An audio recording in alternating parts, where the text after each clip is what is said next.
आप सब सज्जनों साहिबानों के सामने हमारी एक पेश के प्रिय गुरु रविदास जी महाराज की जयंती का ये समारोह का आयोजन किया गया है।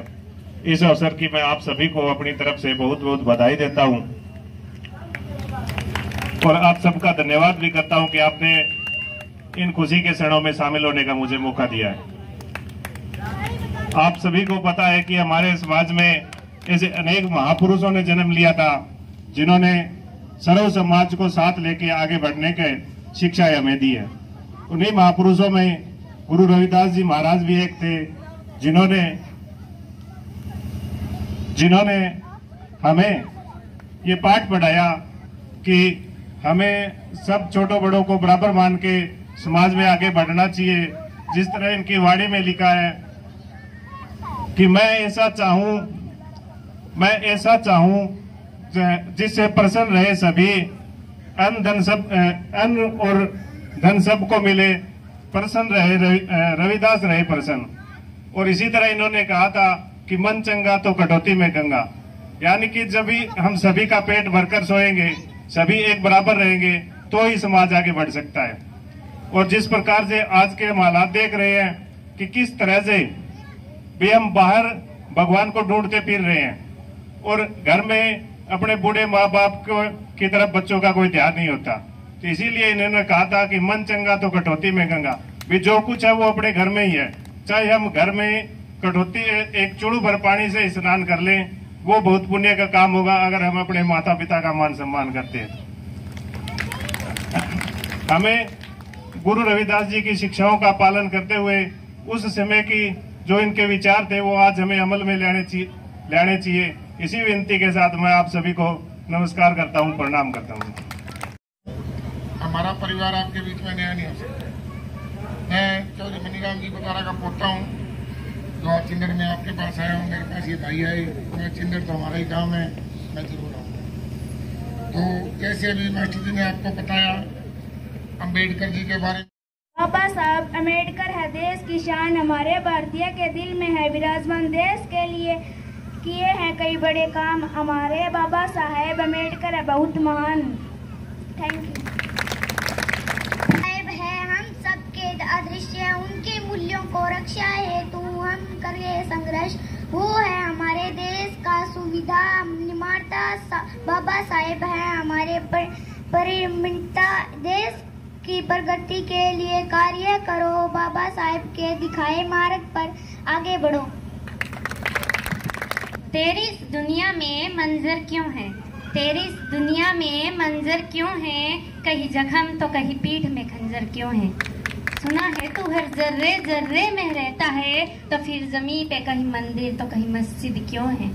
जब दुनिया के हर बंदे तेरे हैं, तो कोई किसी का दोस्त तो कोई किसी का दुश्मन क्यों है। तू ही लिखता है हर किसी का मुकद्दर, तो कोई बदनसीब तो कोई मुकद्दर का सिकंदर क्यों है। बांट दिया इस धरती को, बांट दिया इस धरती को, क्या चांद सितारों का होगा। उन नदियों के कुछ नाम रखे, बहती धाराओं का क्या होगा। शिव की गंगा भी पानी है, आबे जमजम भी पानी है। शिव की गंगा भी पानी है, आबे जमजम भी पानी है। मुल्ला भी पिए पंडित भी पिए, पानी का मजहब क्या होगा, पानी का मजहब क्या होगा। उन फिरका फरस्तों से पूछो, उन फिरका फरस्तों से पूछो, क्या सूरज भी अलग बनाओगे।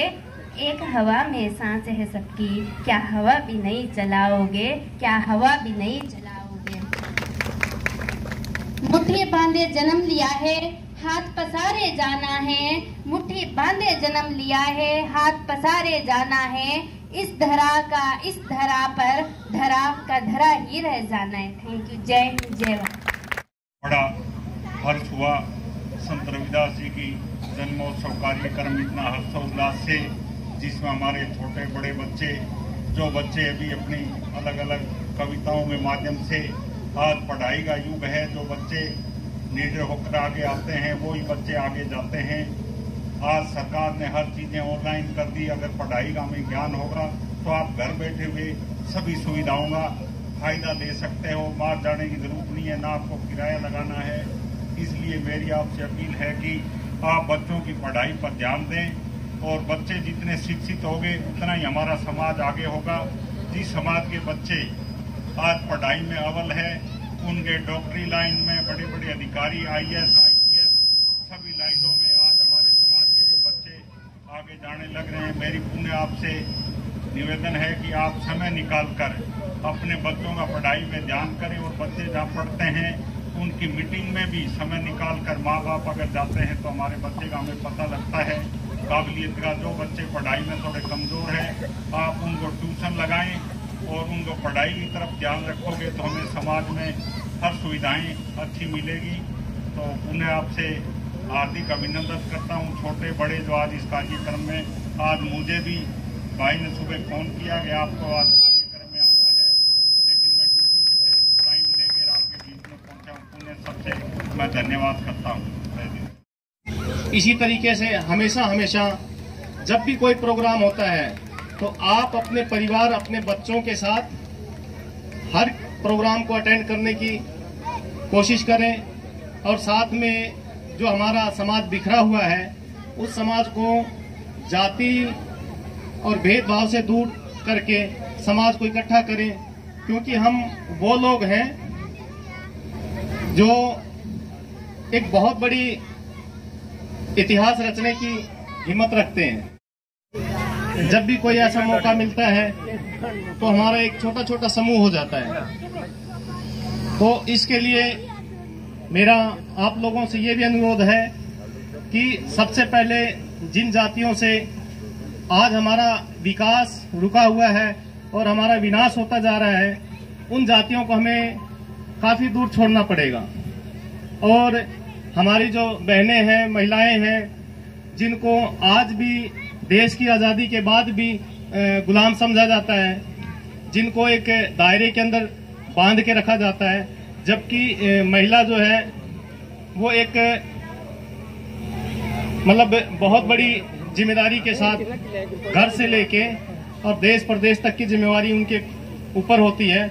हाँ है, इसलिए अब थोड़ा बहुत अभी ऐसा गर्व हो रहा है कि हम लोग अब शिक्षित हो गए हैं, संगठित हो गए हैं और सामने आने की हिम्मत हमारी है। हमारी जो माताएं बहनें अब आई हैं, बाहर आई हैं, निकली हैं और हमारे गुरु जी के चरणों में इकट्ठा हुई हैं, जो भी इनके, तो इस करके मैं सबसे यही रिक्वेस्ट कर रही हूँ कि कोई भी प्रोग्राम हो इकट्ठा हो और सारे मिलजुल कर भाग लें और पूरा उत्सव के साथ मनाएं, क्योंकि हमारा एक ही ये त्योहार होता है, रविदास जयंती, अंबेडकर जयंती, गुरु पूर्णिमा। तो इसलिए तथागत बुद्ध जी के जो गुरु पूर्णिमा आता है उसमें भी आप सारे बढ़ चढ़ के भाग लें और अच्छा मनाएं, अच्छा अपना त्योहार रखें, अच्छा ओढ़े पहरे, खूब खुश रहें, खूब खुशियों से मनाएं। जय भीम, नमो बुद्धाय। इसी के साथ मैं इसलिए पल्लू से आप लोग बाहर आइए, मिलजुल के काम करिए, कंधों से कंधे मिलाइए और हमारे बहन बेटियों और बच्चों को शिक्षित करिए, पढ़ाइए, लिखाइए। अरे शिक्षा तो वो शेरनी का दूध है, जो पिएगा वही दहाड़ेगा। यहाँ मेरे बोलने का ये मतलब नहीं है। अगर मैं भी आप लोगों की तरह अगर थोड़ा बहुत, चल मैं ज्यादा पढ़ी लिखी तो हूँ नहीं, लेकिन थोड़ा भी पढ़ी लिखी हूँ, इसीलिए मैं यहाँ बोल रही हूँ। और मेरे पल्लू नहीं है, मैं भी शादीशुदा हूँ, ये बात नहीं है। लेकिन ये जो अब ज्वेलरी वगैरह इतना डाल के रखते हैं, घूंघट डालते हैं, इसका मान्य ये नहीं है कि हमें तो ये प्रथा है, ये प्रथा में हमें रखा गया, जो हमें पता नहीं है कि ये घूंघट, ये इतने सारे हमें जेवर वगैरह जो पहना के बांध के रखते हैं ना, ये हमारी गुलामी की निशानी है। ये गुलामियों से हमें आजाद होना है। प्यारे प्यारे छोटे छोटे बच्चे जो हमारी जो आगे की जो पीढ़ी है, इस कारवा को जो ये चलाएंगे, आप लोगों ने इसको आगे की कड़ी में रखा। और छोटे बच्चों, बेटो आप भी सभी सुनो, आगे आगे आ जाओ और खुले खुले हो जाओ, खुले खुले फैल जाओ, कोई एक दूसरे के साथ नहीं बैठेगा, खुले खुले होकर बैठ जाओ। हवा सिंह जैसे जो लोग समाज में संघर्ष करते हैं, कहीं ना कहीं नजर आते हैं खड़े, दुख में सुख में वो बुरे लग जाते हैं, उनको चुभने लग जाते हैं, अंदर गड़ जाते हैं कांटे की तरह, पता नहीं क्यों। तो तमाम साथियों, हमें हमारे महापुरुषों के कारवा को, आंदोलन को जानना होगा, समझना होगा। आज हमारे बीच में आके कोई ये पूछ ले कि क्या आप, आज गुरुजी का बर्थडे है और गुरुजी के बारे में कोई 4 बातें हमारे किसी साथी से आके मीडिया वाला पूछ ले कि सर बताइए गुरुजी की उम्र कितनी थी, गुरुजी की माताजी का क्या नाम था, उनके दादाजी कौन थे, किस गोत्र से थे, किस स्थान से रहते थे, उनका आंदोलन कैसे कैसे शुरू हुआ, कहां कहां जाके वो समापन हुआ, कहां कहां उनके प्रोग्राम हुए। एक सवाल नहीं आता और माइक पकड़ा दो सांस नहीं आता, माइक पकड़ा दो सांस नहीं आता। ग्रास रूट को जमीनी स्तर पर हम जान नहीं पा रहे। जितना भी तमाम हजारों संत गुरु महापुरुष हमारे समाज में पैदा हुए, हमारी आर्थिक सामाजिक जो गुलामी है उसको दूर करने के लिए वो पैदा हुए, उन्होंने महान संघर्ष किया, अपने जीवन को कुर्बान किया और हम लोग उन्हें जानते तक नहीं हैं। सिर्फ हलवा बना लिया, पूड़ियां बना ली, खीर बना ली, कड़ी चौल बना लिए, जलेबी खा ली, बर्फी खा ली, एक दिन खाएंगे पिएंगे, रात को सो जाएंगे, सवेरे फिर उठेंगे, कल क्या था भाई, ऐसे पूछेंगे कल क्या था, भूल जाते हैं। जो लोग पूरा साल, पूरे 12 महीने, पूरा जीवन संघर्ष कर रहे हैं कहीं ना कहीं इस आंदोलन को आगे बढ़ाने के लिए, उनके लोग नाम तक नहीं जानते। जब चुनाव आता है तो बिक जाते हैं, जब कोई राजनीति की बात करे स्टेज पे हमारे ही लोग विरोध करते हैं, ये तो राजनीति करता है कभी, तो रोक दो ना उस वाणी को। जहां गुरुजी खुद कहते हैं, वाणी में कई जगह गुरुजी ने बड़ा जिक्र किया है, आर्थिक मुक्ति की बात करते हैं, राजनीति की बात करते हैं, सामाजिक आंदोलन की बात करते हैं गुरुजी। रण मिल रही है रे माधो जैसे मधव मखीरा, रण मिल रही है रे माधो जैसे मधव मखीरा। रैदास सुख वसन को दो ही ठाओ, एक सुख स्वराज में दूसरा मरगट गाओ। साफ साफ कहते हैं भाई, या राजपाट अपना ले लो, स्वराज अपना खुद का शासन प्रशासन हो, या फिर दूसरा जो खुद के राजपाट के अंदर जो सुख चैन होता है, एक चैन होता है शमशान घाट में, मरगट गांव, या तो मर जाओ खत्म हो जाओ, फांसी खा लो, या अपना स्वराज लेके आओ। कितनी स्पष्ट बात करते हैं।